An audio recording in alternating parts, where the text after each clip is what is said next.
ഈ കാണുന്നതാണ് നമ്മുടെ പൂന്തുറപ്പൊഴി. അതിൻ്റെ പൂന്തുറപ്പൊഴിയുടെ അങ്ങേ വശം പനത്തുറയാണ്, പനത്തുറ.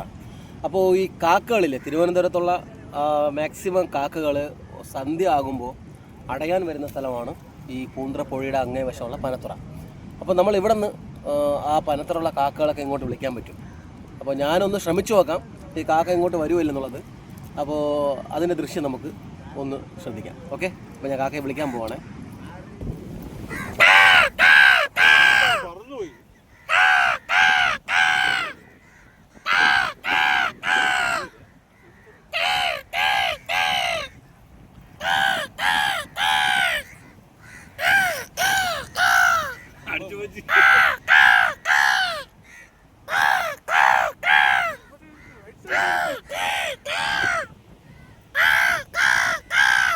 കണ്ടല്ലോ, എൻ്റെ തലയ്ക്ക് മുകളിൽ മൊത്തം പനത്തുറയിലെ കാക്ക ഉണ്ട്, മൊത്തം കാക്കയുണ്ട്. പനത്തുറയിലുള്ള കാക്ക മൊത്തം ഇവിടെ വരും. വീണ്ടും വിളിക്കാം.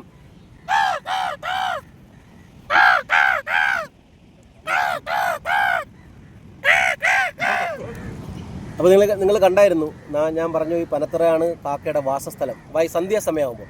അപ്പോൾ ഞാൻ അതിനേക്ക് വിളിച്ചു, എൻ്റെ തലയ്ക്ക് മുകളിൽ വന്നു. ഇപ്പം ഒരു കാക്ക പോലും ഇല്ല. ഞാൻ വീണ്ടും വിളിക്കാൻ പോവുകയാണ്, ശ്രദ്ധിക്കുക.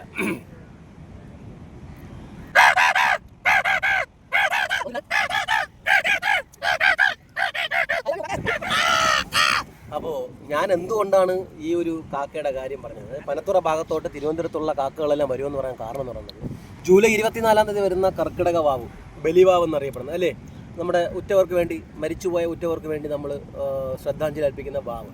ആ വാവിന് തിരുവനന്തപുരത്തുള്ള ഏറ്റവും കൂടുതൽ ആൾക്കാർ ആശ്രയിക്കുന്നത് അല്ലെങ്കിൽ എത്തിച്ചേരുന്ന സ്ഥലമാണ് ഈ പൂന്തുറപ്പൊഴി എന്ന് പറയുമ്പോൾ. പനത്തുറ അടുത്തായതുകൊണ്ട് കാക്കകൾ ഏറ്റവും കൂടുതലാണ്. കാരണം നമുക്കറിയാമല്ലോ, കാക്കകൾക്കാണ് ബലിയുടെ നമ്മുടെ ആ ഒരു അന്നദാനം കൊടുക്കുന്നത്. അപ്പോൾ അതുകൊണ്ടാണ് ഞാൻ ഈ വിളിച്ചപ്പോൾ ഇത്രയും കാക്ക പെട്ടെന്ന് ഓടി വരാൻ കാരണം പനത്തുറ അടുത്താണ്.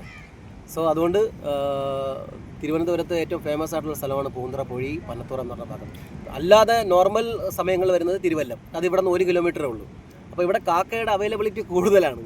മനസ്സിലായോ? Thank you.